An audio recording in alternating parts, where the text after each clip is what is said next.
Previously on Brutal, we installed a Z-Spec T-5 transmission into the Calypso clone. But today we're going to find out, was it worth it?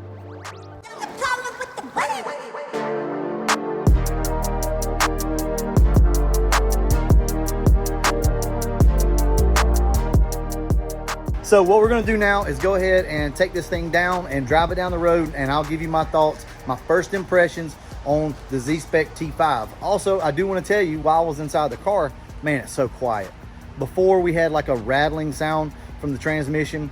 As the RPMs would increase, the shifter would rattle, and just the whole car would vibrate, to be honest with you. And it was RPM related, it wasn't speed related. You could sit there with the clutch pressed in and rev it up and it'd still do it. I can tell you this from my first impressions, as far as that goes, man, this thing seems to be so smooth. Also, when you would let off the clutch, you could hear the input shaft just roaring around in there. So far so good. I didn't hear any of that yet. I didn't feel any vibration, but I'll let you guys know as soon as we take it down the road. So we go ahead and get this thing off, and I'll catch you down the road. All right, we're gonna go ahead and take the car down the road, see how she does. So far so good. This shifter is trash, guys. Look at this. This shifter is just gone. You can pick it up and down like that, move it side to side. This thing has got to go. But at the moment, we just don't have the money for it right now. So all of my money has been put aside for Ford takeover. So Andrew might have another one somewhere, like an old Pro 5.0. I have one, but that don't mean I still have it. Yeah. So we'll look around and see if we can find that. Anyway, let's just get on the road real quick, check everything out. We've already driven the car, and I actually forgot the video. Imagine that. But it's doing pretty good. This shifter is just junk. That, and I had to adjust the clutch and some other stuff, but it seems to be doing good. I will tell you guys this, first gear is a lot longer than the other, so I like that. But it's so tall and so long that we're getting into load in first gear that we've never gotten into before, and the car didn't know how to react. So we're going to do a little bit of tuning here real quick. Okay, so as you can see, we're in the car. We're driving it. This is not the first time that we have went down the road in the car. But what I do want to say is this. We're going to be making changes to the car along the way. I know this is going to be kind of boring and mundane for a lot of you guys, but for some of you, you understand the struggle whenever you're tuning a car. When you change something, it changes something else. So in our case, this 295 first gear has really changed the way the car reacts. So we're seeing load differences that we've not seen before. So the car's reacting differently, and we have to go in and tune those things. So what we're going to do right now is just go down the road, make a few changes along the way. I figured I would take you guys along for it, and I'll catch back up with you guys when we get back.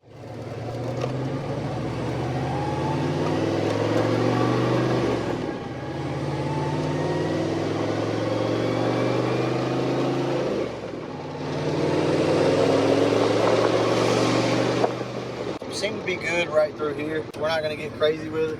We'll probably get into boost a little bit.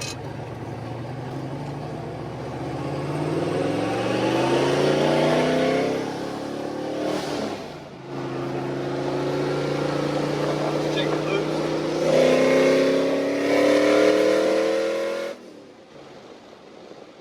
Okay.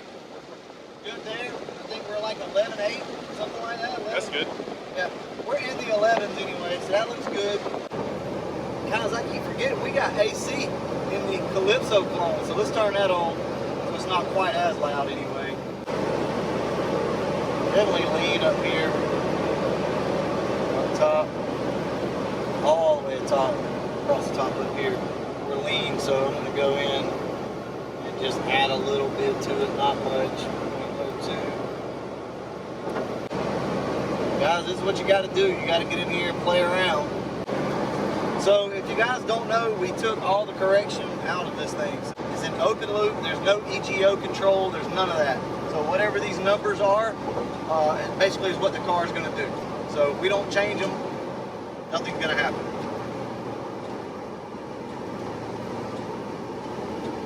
So that's why we're seeing a difference in cruising AFR ratios, because the computer's not making any corrections.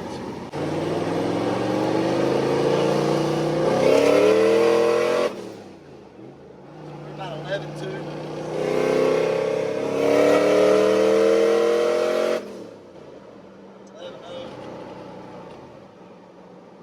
Guys, those are not That's not a lot of number right there, if you can see that.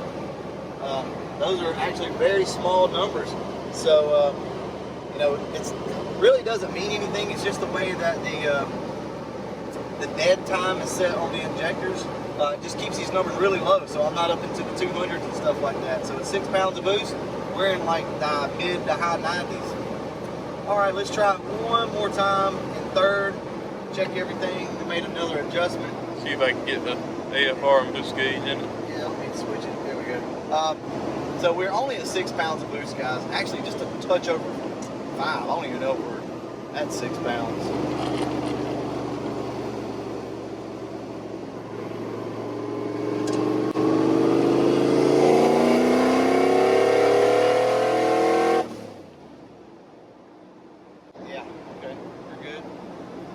AFR looked good. Yeah, AFR looked good. It did get a little rich back over here, so I'm going to bump that down to 96.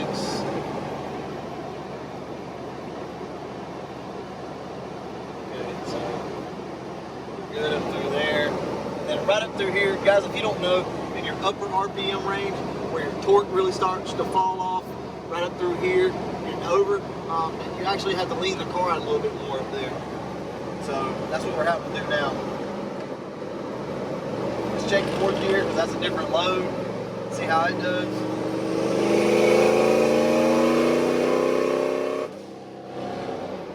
It was a little lean.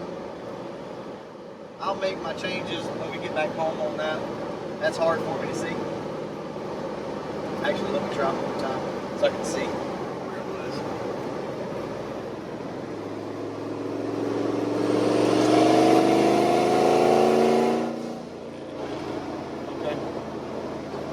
Fine right through there. I'm not going to worry about that a whole lot. We're only at 142 kPa. Car's doing great. Let's check the temperature. 189 degrees, guys. That's good. Now, if we get in bumper-to-bumper traffic, this car is probably going to heat up. I'm not going to lie to you. But you can't really beat that. So, right now, good.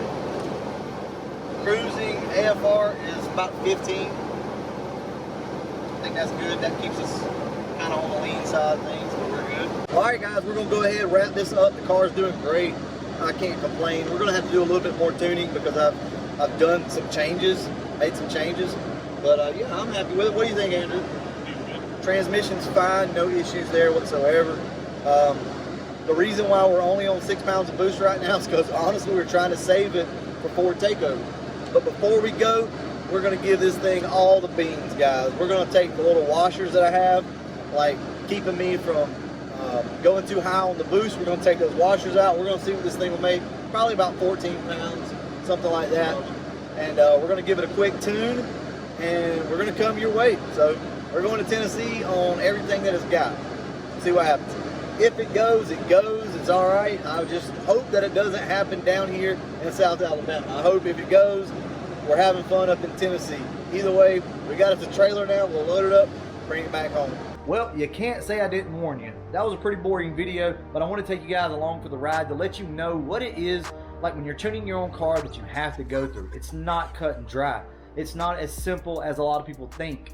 And I'm not trying to discourage anybody from, you know, getting a micro squirt, mega squirt, Holly, anything like that. You can absolutely tune your car, but what you have to realize is everything that you change affects something else. So I figured I'd take you guys along for the ride. Anyway, what are my thoughts on this new Z-Spec T5? Guys, it's basically the same thing, right? It doesn't feel any different than a normal T5. It's a little more clunky, and that's simply because of the shift fork pads that are in this car are different. They're actually metal. To be completely honest with you, this transmission doesn't shift a lot different than the one that come out of it, and that's to be expected. These T5s shift really good anyway. But overall, how do I feel about the transmission? I like it. I think it was a good purchase. To be honest with you, I wasn't super stoked at installing this transmission simply because I knew it wasn't gonna make a huge difference. I mean, the other transmission, yeah, it had some wear, it made some noise, it had vibration, all this type of stuff, but it shifted fine. And I know that it's gonna hold up to more power. So, for the money I paid for it, which if you guys don't remember was like 1,500 bucks, I think is absolutely worth it because your next step is gonna be like a TKO 500 or something like that. those are more money, guys. I mean, just cut and dry. These T5s, as long as you don't abuse them too bad, will hold up. So I highly recommend this new transmission. The guy's on eBay. If I can find a picture, like a screenshot to show you what his name is, I'll show it to you guys. A lot of you have already bought transmissions from the guy that I purchased mine from and have nothing but good stuff to say. I will say this, I have a vibration still in the shifter, but it is the shifter. Shifter is worn out, guys. That thing is worn out. I don't know what's going on with it. We're just gonna have to spring for a new shifter. We'll do that once we get back from Ford Takeover. Anyway, guys, I've got a lot of stuff to do this week, so I don't know how many videos are gonna get out. Probably get one more video before we actually start heading to Tennessee. Anyway, guys, I'm gonna go ahead and wrap this video up. And as always, thanks for watching.